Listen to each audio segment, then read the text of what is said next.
Today is going to be an interesting video. Today we're just going to talk a little bit about mental health. I'm going to relay some personal things about myself, some personal experience. I find it's important to do so that people can relate and people can know they're not alone. This is a very nerve-wracking video for me to make.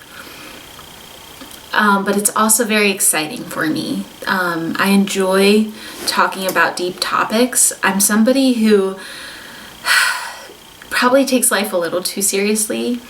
I like to laugh, I like to make jokes, but I'm a very sensitive soul on the inside. I think anybody who knows me well knows that. And I enjoy having deep, meaningful conversations about life, love, things that are just not always easy to talk about. I have my little mug of tea. I have a collection of mugs and I hope I can continue to have these conversations on YouTube and just continue to showcase my mugs as well. This one I bought for myself, 99 cents at Goodwill. And it's not like the most original mug, but it's a Barnes & Noble's mug and it has a bunch of different writers on it. Walt Whitman, who else do I recognize on here? There's not a lot of writers that I recognize, and I read a lot. Mark Twain, Oscar Wilde. He's this guy slumped over a little bit. I'm actually drinking tea. I don't really ever drink tea, but it's a little too late in the night to have coffee. I put some honey in it and some lemon. So this is just really medicinal tasting. And I don't mind it. This is how I get ready in the mornings. This makeup look isn't necessarily something I would wear to work. I wanted to really do something gray and cool toned, so I'm gonna play around with some silver. I'm gonna start with my eyes and I'm just gonna put on this e.l.f. silver paint pot so I can get started with my eyeshadow. I think one thing that I'd like to talk about straight off the bat is my struggle with depression. I honestly don't know if I've ever said that out loud. Probably have a few times, but it's not something I talk about with anyone. So now that I'm older, I'm 27, I've realized that I've probably been depressed a good majority of my life. I don't talk specifically a lot about this, but I had a really rough childhood. It wasn't the most stable. I would say, probably from the age of about 14, 15 years old on up, I was severely depressed, now looking back. And there were a lot of dark moments that I had. And it's just really sad to kind of think about. But for so long throughout my adult life, I attributed a lot of my sadness and depression to my childhood and the things I had to go through as a child. And the past couple years, I've realized that that's not true. That's not me being honest with myself. If I am going to be honest with myself, a lot of my recent years of depression have been because of other things. And I can't stress this enough, but I think the biggest reason I suffered from depression was I had a really terrible job. And I think most people can relate to that. It was really tough because I worked 6 days a week.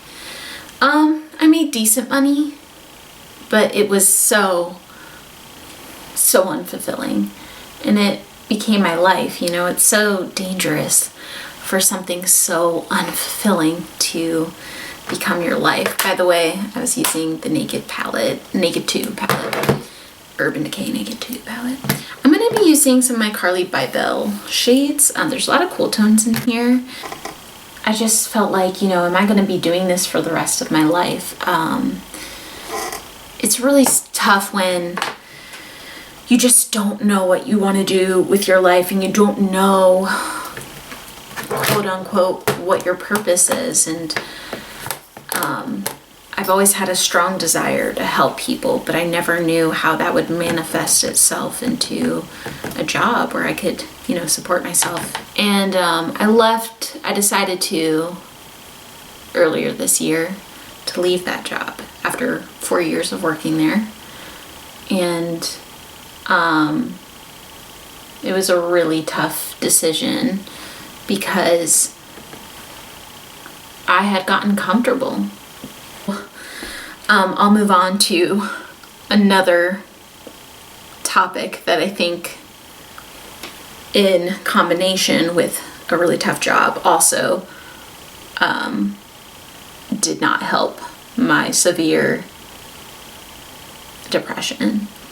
I had been in a relationship on and off for about 6 years, and there's a lot of things I don't talk about with that relationship just because it's very personal, but to share some things, I'll say I was in a very toxic relationship with a person who did not value me. You have to think of that little girl inside of you a little bit. When you were a little girl, say someone asked you, would you ever let this happen to you, or accept this type of person around you, or if somebody did this to you in a relationship, would you stand for that? And I think as a young girl, you'd be like, no, I would never allow this to happen, or a man to do this, or someone to treat me this way. It doesn't even have to be a romantic relationship. And I think as we get older, and I never understood this as a child, but as I've gotten older, I understand, as adults, we're so afraid to be alone, and so we settle. That was really tough because that relationship lasted for a long time, and even though it ended quite a while ago, I was still affected by it. I had to rebuild myself and my strength and who I was and what I knew to be true and what I stood for, and more than anything, what I wanted for my future. And I'm so glad that I questioned my present circumstances. We're told as women quite a bit that everything has a timestamp. Everything. To have kids, to get married, to, get a certain station or career in life. Men don't ever have that kind of pressure on them. They have other pressures, don't get me wrong. I'm not, ignorant. But women, we have enough pressure on us, and then you want to place the pressure of time on our circumstances, on who we are, as if with each passing year, we lose more and more value.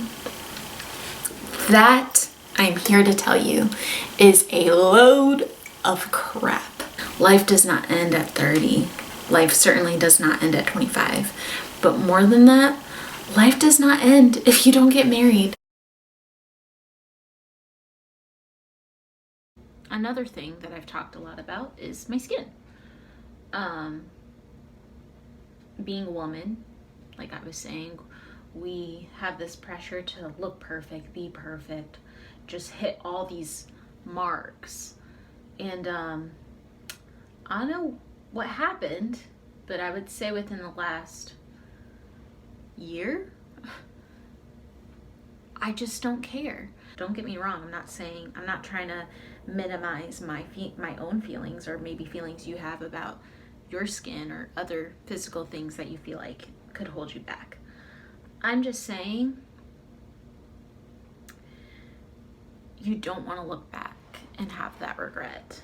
I think that would damage you more than whatever issues you have. So the past year, I've lived my life that way, and I was able to make some big changes. But I feel like what I do now is so meaningful, and it's been what I've been wanting to do probably for the past 3 years. I finally figured out what I wanted to do with my life. I think it's so unfair for us to expect 18-year-old children fresh out of high school to know what they want to do for the rest of their lives. Like, if you really think about that, that's crazy. And I think the most wonderful thing about growing up is knowing who you are and knowing what you want. I would say knowing what you want is even more difficult than figuring out who you are, because, you know, we're pretty tangible. Like, overall, we really know who we are. We might not want to accept it. We might, you know, shut off that part of ourselves. But at the end of the day, you know who you are. You just got to find it. But knowing what you want is so difficult. It's a very difficult thing to pinpoint, especially for someone like me. Between having severe insecurities like skin issues, a really bad failed relationship, really bad career, and then also not knowing at all what I wanted in life, all of this combined led to a very deep depression. I can say throughout this most recent deep depression I was in, I treated people well, and I'm happy with the way I at least handled others, you know. And if I could just extend a little bit of that kindness to myself,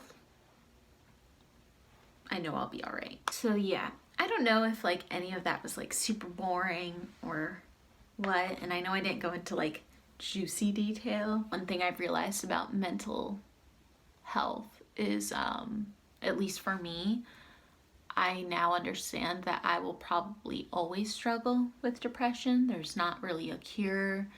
There's probably never going to be a point in my life where I'm happy, that's it, you know, I'll never get depressed again.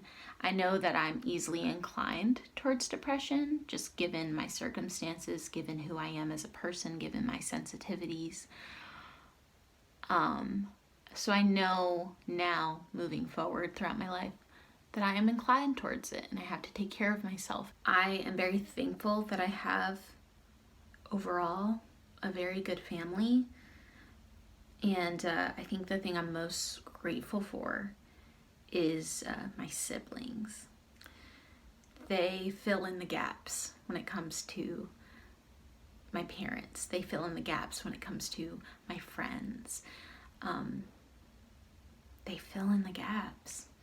And in this life, you need people. You know, as much as you might want to isolate yourself when you are down, as much as you might have to deal with on your own, you need people. We are humans. We need each other. You know, I used to wish away my depression so much. I used to wish away all the bad things that happened to me as a child. I used to just wish so badly that that stuff just did not happen, that that stuff did not exist, that stuff, I just wish I had normalcy, just a normal life. And I'm here to tell you that is not any way to live. You have to accept those things, and you have to understand that who you are born from your hardships, and people will love you for it. People will love you because you have an understanding that maybe other people don't.